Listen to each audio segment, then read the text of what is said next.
नई सदी, नया साल, नया महीना, खबरें भी नई। चंद्रयान से आसमान तक, देश से विदेश तक, बाजार से जन सरोकार तक, सब पर है हमारी पकड़। देखिए देखिए खबर सदीनामा सदीनामा सदीनामा। था इस वक्त मौजूद है। सीधी तस्वीरें कन्नौज से सामने आ रही हैं। नामांकन करके आया हूँ।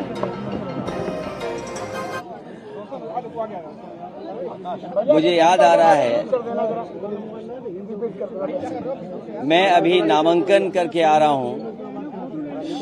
मैं अपने प्रेस के साथियों का और हमारे साथ पार्टी का, कन्नौज के जिम्मेदार सभी नेता कार्यकर्ता और बड़ी संख्या में यहाँ के लोगों की भावना ये थी कि समाजवादी पार्टी की तरफ से मुझे चुनाव लड़ाया जाए। मैं जनता का आभार प्रकट करता हूँ, यहाँ के अपने कार्यकर्ता साथी जिन्होंने मुझे इस बात के लिए कहा कि आपको कन्नौज में दोबारा एक बार फिर लड़ना चाहिए। मुझे उम्मीद है यहाँ की जनता का मुझे आशीर्वाद मिलेगा।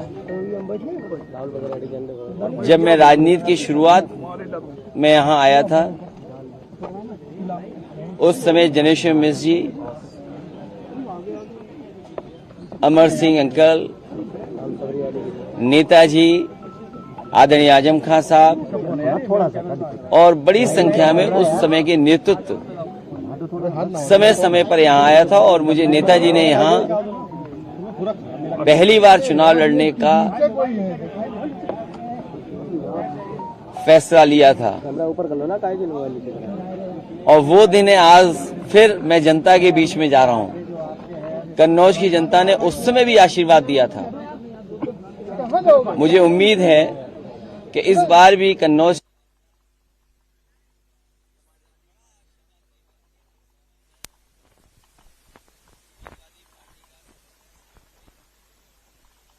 खत्म करेगा। ये कन्नौज का चुनाव लगातार नकारात्मक राजनीति को खत्म करेगा और जो कन्नौज की पहचान रही है, खुशबू, सुगंध, खुशबू की, मोहब्बत की, प्यार का एक बार फिर दौर कन्नौज में आएगा। जो महक कन्नौज की है, जो खुशबू कन्नौज की है, उसको और आगे बढ़ाने का काम, फैलाने का काम हम लोग करेंगे। कन्नौज के विकास के लिए, कन्नौज के लोगों के सम्मान के लिए और कन्नौज की पहचान के लिए, क्योंकि कन्नौज का इतिहास बहुत शानदार रहा है। कन्नौज का कारोबार उसने अपना न केवल भारत में बल्कि दुनिया में स्थान बनाया। यहाँ के लोगों की मदद, यहाँ के कारोबार, यहाँ के लोगों की खुशहाली के लिए, और जो विकास रुक गया है, जो विकास थम गया है, जिस विकास को जानबूझ करके बीजेपी के लोगों ने इसलिए रोका क्योंकि समाजवादियों ने वो काम शुरू किए थे। बीजेपी के लोगों ने नकारात्मक राजनीति की। उनकी भाषा, उनका व्यवहार, उनका काम करने का तरीका, बीजेपी के लोगों ने न जाने कई बार, कितनी बार लोगों को अपमानित किया है। यहाँ की जनता एक बार फिर प्यार, मोहब्बत, मिलीजुली संस्कृति, आपस में भाईचारा, उसका दौर शुरू करेगा। कन्नौज की जनता के लिए क्या संदेश रहेगा?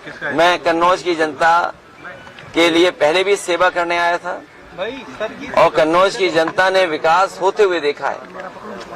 जो पुरानी पीढ़ी के लोग होंगे जिन्होंने लोहिया जी को चुना था, वो जानते हैं कि समाजवादी सिद्धांतों को डॉक्टर राममनोहर लोहिया ने और समाजवादियों ने डॉक्टर बाबा साहब भीमराव अम्बेडकर जी के सिद्धांतों को आगे बढ़ाया और उसका परिणाम यह हुआ कि समाजवादी आंदोलन न केवल उत्तर प्रदेश में बल्कि देश में फैला। यहाँ की जनता ने नेताजी को भी चुना। यहाँ की जनता ने छोटे सिंह यादव, प्रदीप यादव और बहुत सारे सांसदों को चुना जो कई ऐसे समाजवादी विचारधारा से थे। हम समाजवादियों का, खासकर मेरा, क्योंकि जहाँ से शुरुआत हुई हो वहाँ फिर एक बार आने का जो सौभाग्य मिला है, मैं इस कन्नौज के विकास के लिए काम करूंगा, इसकी पहचान और बड़ी बन जाए उसके लिए काम करूंगा। यहाँ जो तमाम काम हुए हैं, चाहे वो एक्सप्रेस वे से जुड़ना, यहाँ का व्यापारी जब चलता होगा सड़क पर, कारोबारी जब सड़क पर चलता होगा तो महसूस करता होगा कि दुनिया की बेहतरीन सड़क समाजवादियों ने दी है। यहाँ पर जो बिजली का विकास है, चाहे सब स्टेशन बनने हो या तार या डिस्ट्रीब्यूशन में या जो जनरेशन में काम हुआ, वह समाजवादियों की देन है। काली नदी पर पुल, गंगा पर पुल या अन्य पांडु नदी पे पुल, साई नदी पर पुल या और नदियों पे जो पुल बने हैं, केवल कन्नौज जिले में नहीं, इटावा जिले में या औरैया जिले का हिस्सा हुआ और चाहे आपका कानपुर रसूलाबाद का हिस्सा, इसी कन्नौज में मुझे याद है हवाई पट्टी बनी थी रसूलाबाद क्षेत्र में। एक बार केवल हवाई जहाज उतरा। सोचो बीजेपी के नकारात्मक राजनीति का दौर कि जो हवाई पट्टी रनवे बना रसूलाबाद में, उसमें केवल एक बार हवाई जहाज उतरा हो और हवाई जहाज दोबारा नहीं उतर पाया। इसी कन्नौज के बगल में गंगा के उस पार जो रनवे बनाया गया था डिफेंस के लिए, वो इसलिए बनाया था कि इमरजेंसी में अगर कभी जरूरत पड़ेगी तो यहाँ पर फौज को, एयरफोर्स को मौका मिलेगा अपने फाइटर प्लेन उतारने के लिए। और अभी कुछ दिन पहले आपने वो नजारा देखा होगा जिसमें हरक्यूलिस, सुकोई और तमाम एयरफोर्स के हवाई जहाज उस पर उतरे थे और उन्होंने अपनी एक्सरसाइज करके दिखाया था।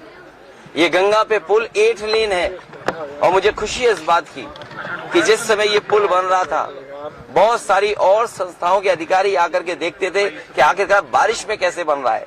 अक्सर बारिश में काम रुक जाता था।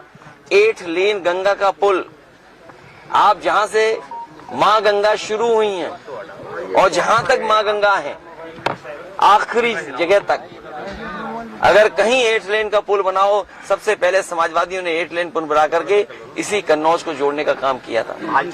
मंडी, जो मंडी बनी थी आधी अधूरी वैसी है। किसानों के लिए किसान बाजार, घड़ी भी कभी कभी बंद हो जाती है, जो समाजवादियों ने लगाया था। इंजीनियरिंग कॉलेज, परफ्यूमरी का पहली बार कोर्स होना, क्योंकि परफ्यूम और आज के जमाने के हिसाब से चीजें समझें। तो अगर FFDC बनी तो हमने इंजीनियरिंग कॉलेज भी बनाया और परफ्यूम पार्क भी बनाया, उस काम को भी रोक लिया। यहाँ पर दूध को लेकर के, और मैंने कहा था कि गाय के दूध को लिए काऊ मिल्क प्लांट, बताओ काऊ मिल्क प्लांट बंद कर दिया। कलाम साहब जो राष्ट्रपति रहे देश के, उन्होंने और मैंने खुद उस गांव में सोलर प्लांट शुरू किया था। ये सूरज से रोशनी देने की बात कर रहे हैं, लेकिन कलाम साहब जो देश के राष्ट्रपति रहे वो बंद कर दिया। एक एक्सीलेंस सेंटर है एग्रीकल्चर का, उस सेंटर को कोई सपोर्ट नहीं दे रहे। स्टेडियम जो बना था आधा अधूरा पड़ा है। कन्नौज में स्टेडियम बनना था, आधा अधूरा पड़ा है। तो मैं कितनी बातें बताऊं, कितने विकास के काम जो कन्नौज को सीधे सीधे पहुंचे थे। मेडिकल कॉलेज, क्या गरीबों का इससे इलाज नहीं होता? पैरामेडिकल, नर्सिंग कॉलेज, सोचिए आज भी अगर आप जाएं तो कार्डियोलॉजी में आप जाकर के अपना हार्ट नहीं दिखा सकते। अगर आप जाएं मेडिकल कॉलेज में और अगर किसी को कैंसर है, प्राइमरी, सेकेंडरी, टर्शरी, और अगर उसको फर्दर इलाज की जरूरत पड़े, तो वो जो कैंसर इंस्टीट्यूट बनाई थी या उसका एक डिपार्टमेंट बनाया था, वो डिपार्टमेंट बंद पड़ा हुआ है। कैसी सरकार है सोचो। इसलिए बीजेपी की जो नकारात्मक राजनीति है वो खत्म होगी और भाईचारे की, प्रेम की और हमारे समाजवादियों की सादगी का एक दौर शुरू होगा, जो कन्नौज में विकास और खुशहाली लाने का काम करेगा। यहाँ के किसान कैसे खुशहाल हों, आलू को कैसे कीमत मिले, आलू से क्या बाई प्रोडक्ट बन सकता है, मंडी में सुविधाएं किसानों को कैसे मिले, उन तमाम कामों को आगे बढ़ाया जाएगा जो बीजेपी के लोगों ने रोका है। भारतीय जनता पार्टी के नेताओं की जो भाषा बदली है, ये रुझान आ रहे हैं, ये जो रुझान आए हैं, ये रुझान है, ये रुझान आ गए हैं। जो भाषा बदली है, जो भाषा बदली है, जो बीजेपी के नेताओं का देखा कैसी भाषा हो गई है। इसीलिए मैं कह रहा हूं, हमारा साथी कह रहा है कि कश्मीर, वो कन्नौज की क्रांति वो हमारी खुशबू की जो क्रांति है, खुशबू की क्रांति कन्नौज की क्रांति है। खुशबू फैले, सुगंध फैले, एक दूसरे से मोहब्बत बढ़े, प्यार बढ़े, एक दूसरे का कारोबार बढ़े, ये कन्नौज क्रांति है। भाजपा सांसद सुब्रत पाठक का बयान आया है, भारत और पाकिस्तान का मैच होगा। आप चुनाव में आए तब देखो पत्रकार भाइयों, न वो बॉल फेंक पाएंगे न बैट घुमा पाएंगे। अगर पहली बॉल पे छक्का ना मारो तो हम समाजवादी लोग नहीं हैं, और 6 की 6 बॉलों पे छक्का मारेंगे। आप तो आ गए हैं कन्नौज में, आपके दोस्त भी अमेठी से आने वाले हैं। अरे सब आएंगे अब तो महफिल यूपी में ही सजनी। और इसलिए भी कि देखो ना बीजेपी वालों की भाषा क्या है। ये भाषा इसलिए है क्योंकि इन्होंने अपने कारोबारियों की मदद की। जब से इलेक्टोरल बॉन्ड की बात आई है, बीजेपी का बैंड बज गया। इलेक्टोरल बॉन्ड आने के बाद क्या इनका बैंड नहीं बज गया? इन्होंने अपने कारोबारियों की मदद की और उसी की वजह से ज्यादा मुनाफा कमाने दे रहे हैं। जो लोग ज्यादा मुनाफा कमाएंगे, जो कारोबारियों से चंदा वसूलेंगे, वो चंदा नहीं है, वो वसूली है। क्या उससे महंगाई नहीं बढ़ेगी? जो लोगों से इन्होंने चंदा वसूला के नाम पर वसूली की है, क्या उससे महंगाई नहीं है? और बेरोजगारी का जवाब क्या है? ये जो हिंदुस्तान पाकिस्तान की बातें कर रहे हैं, बताओ बेरोजगारों को नौकरी क्यों नहीं दी? पेपर लीक हो रहा, ये पेपर लीक कर रहे हैं। और फिर मैं अपने पत्रकार साथियों से कहूंगा, सुनने में आया है हमारे सीमा का लद्दाख, लेह लद्दाख के इलाके का एक सांसद भारतीय जनता पार्टी का, वो भारतीय जनता पार्टी छोड़ के जा रहा है। सोचिए आप, वो आंदोलन कितने दिनों से चल रहा है।